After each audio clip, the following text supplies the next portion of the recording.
നമസ്തേ, ഞാൻ മായ ജയമോഹൻ. 2025 മാർച്ച് മാസം 29 ശനി സ്വന്തം രാശിയായ കുംഭത്തിൽ നിന്നും വ്യാഴത്തിൻ്റെ രാശിയായ മീനത്തിലേക്ക് സ്ഥാനം മാറുകയാണ്. അപ്പോൾ വ്യാഴത്തിൻ്റെ രാശിയായ മീനം രാശിയിൽ ഇപ്പോൾ രാഹു ഇരിക്കുകയാണ്. അങ്ങനെ രാഹുവുമായി ശനി യോഗം ചെയ്യുന്നു. മെയ് മാസത്തിൽ രാഹുവിന് സ്ഥാനമാറ്റം ഉണ്ടാകുന്നത് വരെയുള്ള സമയവും ശനിയും രാഹുവുമായിട്ട് മീനം രാശിയിൽ ഉണ്ടായിരിക്കുകയും ചെയ്യും. ഈ ഒരു രാശി മാറ്റം മിഥുനം രാശിക്കാരായ നക്ഷത്രക്കാരെ എങ്ങനെ സ്വാധീനിക്കുന്നു എന്നതിനെക്കുറിച്ചാണ് ഈ വീഡിയോയിൽ സംസാരിക്കുന്നത്. മകയിരം അവസാന പകുതി, തിരുവാതിര, പുണർദം ആദ്യ മുക്കാൽ ഭാഗത്തിൽപ്പെട്ട നക്ഷത്രങ്ങളാണ് മിഥുനം രാശിയിൽപ്പെട്ട നക്ഷത്രങ്ങൾ. മിഥുനം രാശിക്കാർക്ക് ഇപ്പോൾ 11ാം ഭാവത്തിലൂടെയാണ് ശനി സഞ്ചരിച്ചുകൊണ്ടിരിക്കുന്നത്. ആ ശനി ഇപ്പോൾ രാശി മാറ്റമുണ്ടായി മീനത്തിലേക്ക് പോകുമ്പോൾ മിഥുനം രാശിക്കാർക്ക് 10ാം ഭാവത്തിൽ എത്തുകയാണ്. ശനിയുടെ 10ാം ഭാവത്തിലെ സഞ്ചാരത്തെ കണ്ടക ശനി എന്നാണ് പറയുന്നത്. ശനി 4, 7, 10 ഭാവങ്ങളിൽ സഞ്ചരിക്കുമ്പോഴാണ് അത് കണ്ടക ശനിയാകുന്നത്. അതായത് മീനം രാശിക്കാരായ നക്ഷത്രക്കാർക്ക് 2025 മാർച്ച് മാസം 29 ഉണ്ടാകുന്ന ശനി മാറ്റത്തിന് ശേഷം കണ്ടക ശനി 10ാം ഭാവത്തിലെ കണ്ടക ശനി അനുഭവപ്പെടുകയാണ്. അപ്പോൾ 10ാം ഭാവം എന്ന് പറഞ്ഞാൽ നമുക്കറിയാം കർമ്മസ്ഥാനമാണ്. 10ാം ഭാവത്തിലെ കണ്ടകശനി ഉണ്ടാകുമ്പോൾ കർമ്മത്തിന് ച്യുതി സംഭവിക്കും, അതായത് നാശം സംഭവിക്കും. ഇപ്പോൾ ജോലി ചെയ്തുകൊണ്ടിരിക്കുന്നിടത്ത് നമുക്ക് ഗുണക്കുറവുണ്ടാകാൻ സാധ്യത, അതായത് നമുക്ക് വല്ല പ്രമോഷനോ അല്ലെങ്കിൽ ശമ്പള വർധനവോ എന്തെങ്കിലും ഉണ്ടാകുമെങ്കിൽ അത് കിട്ടുന്നതിന് കാലതാമസം നേരിടുകയോ നമ്മൾ കുറച്ച് സ്ട്രഗിൾ ചെയ്യും, നമ്മൾ അതിനു വേണ്ടി വെയിറ്റ് ചെയ്യേണ്ടി വരും. വേഗത്തിൽ കാര്യം സാധിച്ചു കിട്ടണം എന്നില്ല. നമ്മുടെ മേലധികാരികളുടെ അപ്രീതിക്ക് പാത്രീഭവിക്കാനുള്ള സാധ്യതയുണ്ട്. സ്വന്തമായിട്ട് ജോലി ചെയ്യുന്ന ആൾക്കാർ, ബിസിനസ്സുകാർ, അല്ലെങ്കിൽ സ്വയം നമ്മുടേതായിട്ടുള്ള ജോലി, സ്വന്തം ജോലികൾ ചെയ്യുന്ന ആൾക്കാർ, അവർക്കും ഇതേപോലെ തന്നെ നമ്മുടെ കർമ്മരംഗത്ത് എന്തെങ്കിലുമൊക്കെ ബുദ്ധിമുട്ടുകൾ ഉണ്ടാകുന്നതിന് സാധ്യതയുണ്ട്. വരുന്ന 2.5 വർഷക്കാലം, അതായത് 2027 ജൂൺ വരെയുള്ള സമയവും ഈ ശനി 10ാം ഭാവത്തിൽ തന്നെ മിഥുനം രാശിക്കാർക്ക് ഉണ്ടാകും. അതായത് ശനി മീനം രാശിയിൽ തന്നെ ഉണ്ടാകും എന്നർത്ഥം. ഈ കർമ്മരംഗത്ത് പഠിക്കുന്ന കുഞ്ഞുങ്ങളെ സംബന്ധിച്ചിടത്തോളം അവരുടെ കർമ്മരംഗം എന്ന് പറയുന്നത് വിദ്യാഭ്യാസമാണ്.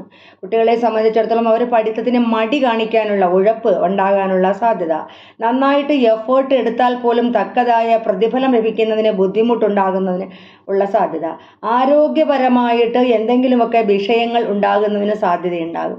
തനിക്കോ തൻ്റെ പങ്കാളിക്കോ ആരോഗ്യ വിഷയങ്ങളിൽ എന്തെങ്കിലുമൊക്കെ വിഷമതകൾ വരാനുള്ള സാധ്യതയുണ്ട്. ഇപ്പോൾ സ്വന്തമായിട്ട് നമുക്ക് ജോലിയില്ല, നമ്മൾ വേറെ ആളിനെ ഡിപ്പെൻഡ് ചെയ്ത് ജീവിക്കുന്ന ആൾക്കാർ, ചില ഹൗസ് വൈഫ്സ്, ഇങ്ങനെയൊക്കെയുള്ള ആൾക്കാർ, അവരെ സംബന്ധിച്ച് പറയുകയാണെങ്കിൽ ജീവിത പങ്കാളിക്ക് ഇതേപോലെയുള്ള ബുദ്ധിമുട്ടുകൾ അവരനുഭവിക്കാനുള്ളത് അങ്ങനെ വരാം. ചെറിയ കുഞ്ഞുങ്ങളാണെങ്കിൽ അവരനുഭവിക്കാനുള്ള ബുദ്ധിമുട്ടുകൾ മാതാപിതാക്കളാണ് അനുഭവിക്കുന്നത്. അപ്പോൾ അങ്ങനെയൊക്കെയുള്ള ബുദ്ധിമുട്ടുകൾ ഈ ശനിയെ കൊണ്ട്, അതായത് ഈ 10ാം ഭാവത്തിലെ കണ്ടക ശനിയെ കൊണ്ട് ഉണ്ടാകും. ശനി നമ്മളെ ഒരുപാട് കഷ്ടപ്പെടുത്തുമെന്നാണ്. അതായത് മീൻസ് ശനി ഒരുപാട് പ്രയോജനങ്ങൾ തരുന്ന ഒരു പ്ലാനറ്റാണ്. പക്ഷെ നമ്മൾ എഫേർട്ട് കഷ്ടപ്പെടേണ്ടി വരും. അതായത് ഇപ്പോൾ നമ്മൾ ചെയ്തുകൊണ്ടിരിക്കുന്ന സ്ഥലങ്ങളിൽ നമുക്ക് അഡീഷണൽ വർക്കുകൾ നമ്മുടെ ചുമലിൽ ഉണ്ടാവുക, അതിന് തക്കതായ പ്രതിഫലം ലഭിക്കാതെ വരിക, ഇങ്ങനെ ഉണ്ടാകാനുള്ള സാധ്യതയും ഈ ഒരു കാലഘട്ടത്തിൽ ഉണ്ട്. അതുപോലെ തന്നെ നമ്മുടെ സബോർഡിനേറ്റ്സിന്, അല്ലെങ്കിൽ കൂടെ ഉള്ള ആൾക്കാർ, നമ്മുടെ കൂടെ ജോലി ചെയ്യുന്ന ആൾക്കാർ, അവരെ വിശ്വസിക്കാൻ പറ്റിയ ഒരു കാലഘട്ടമല്ല. പലപ്പോഴും നമ്മളെ അവർ കബളിപ്പിക്കാനൊക്കെ ഉള്ള സാധ്യതകൾ ഈ ഒരു കാലഘട്ടത്തിലുണ്ട്. ശനി 10ാം ഭാവത്തിലെ കണ്ടകശനിക്കായിട്ട് നന്നായിട്ട് അതിൻ്റെ ദോഷകാഠിന്യം ഏറ്റവും കൂടുതൽ ഉണ്ടാകുന്നത് ആർക്കാണെന്ന് വെച്ചാൽ ജീവിതത്തിൽ നമ്മുടെ ജാതകവശാൽ അപ്പോൾ ശനി അപഹാരകാലം അനുഭവിക്കുന്ന ആൾക്കാർ, ശനി ദശാകാലം അനുഭവിക്കുന്നവർ, ഇവർക്കൊക്കെ ഇതിൻ്റെ ഈ നെഗറ്റീവ് എഫക്റ്റ് എന്ന് പറയുന്നത്, അതായത് ദോഷങ്ങൾ എന്ന് പറയുന്നത് മറ്റുള്ളവരെക്കാളിലും കുറച്ച് കൂടുതലായിരിക്കും. നമ്മുടെ ജാതകത്തിൽ ശനിയുടെ സ്ഥാനം, ശനി നീചനായിരിക്കുക, അഷ്ടമഭാവത്തിലിരിക്കുക, ഇങ്ങനെയൊക്കെയുള്ള ആൾക്കാർക്കാണെങ്കിൽ, അല്ലെങ്കിൽ ശനി പാപന്മാരുമായിട്ട്, മറ്റു വലിയ പാപന്മാരുമായി യോഗം ചെയ്തിരിക്കുക, ഇങ്ങനെയൊക്കെ ഉണ്ടെങ്കിലും ശനിയുടേതായിട്ടുള്ള ഈ കണ്ടക ശനിയുടേതായിട്ടുള്ള ബുദ്ധിമുട്ടുകൾ കുറച്ച് കൂടുതൽ ഉണ്ടാകും. അപ്പോൾ എന്ത് വേണമെന്ന് വെച്ചാൽ ശനിയെ നന്നായി പ്രാർത്ഥിക്കുക, അല്ലെങ്കിൽ ശിവക്ഷേത്രത്തിൽ ശനിയാഴ്ച ഇടന്ന് നീരാഞ്ജനം കൊടുക്കുക. ശിവന്റെ നീരാഞ്ജനം എന്ന് പറയുന്നത് തേങ്ങയിൽ നെയ്യ് ഒഴിച്ചിട്ട് തിരിവെച്ച് കത്തിക്കുന്നതാണ് ശിവന്റെ നീരാഞ്ജനം എന്ന് പറയുന്നത്. എള്ളവിടെ ഉപയോഗിക്കുകയില്ല. അപ്പോൾ അങ്ങനെ ചെയ്യുക. അങ്ങനെയൊക്കെ ചെയ്ത് ശനിയുടെ ദോഷത്തിൻ്റെ കാഠിന്യം മാറ്റിയെടുക്കേണ്ടതാണ്. അത് കാലഭൈരവന് വെറ്റിലമാല ശനിയാഴ്ച ഇടന്ന് രാവിലെ 9-നും 10-നും ഇടയ്ക്കുള്ള സമയത്ത് വെറ്റിലമാല സമർപ്പിക്കുന്നത് നല്ലതായിരിക്കും. ശനിദോഷത്തിൻ്റെ കാഠിന്യം കുറഞ്ഞു കിട്ടും. അതുപോലെ ഹനുമാൻ സ്വാമിയെ പ്രാർത്ഥിക്കുന്നത്, ഹനുമാൻ സ്വാമിയും ശനിയും തമ്മിൽ വളരെയധികം ബന്ധമുള്ള രണ്ട് ആൾക്കാരാണ്. അപ്പോൾ അതുകൊണ്ട് ഹനുമാൻ സ്വാമിയെ പ്രാർത്ഥിക്കുകയാണെങ്കിൽ, അപ്പോൾ അതിൻ്റെ പിന്നിലൊക്കെ ഒരു കഥയുണ്ട്, അതിപ്പോൾ പറയാൻ സമയമില്ല. അപ്പോൾ ഹനുമാൻ സ്വാമിയെ പ്രാർത്ഥിക്കുകയാണെങ്കിൽ ശനിയുടേതായിട്ടുള്ള ദോഷകാഠിന്യം കുറഞ്ഞു കിട്ടും. ശനിക്ക് എള്ള് പായസം, അയ്യപ്പന് എള്ള് പായസം കൊടുക്കുക. ശനിയാഴ്ച ഇടന്ന് ഓം ക്രൂം നമ വരായ ഗോത്രേ എന്ന് ജപിക്കുന്നത്, ഇതൊക്കെ നല്ലതായിരിക്കും. ഇങ്ങനെയൊക്കെ ചെയ്യുക.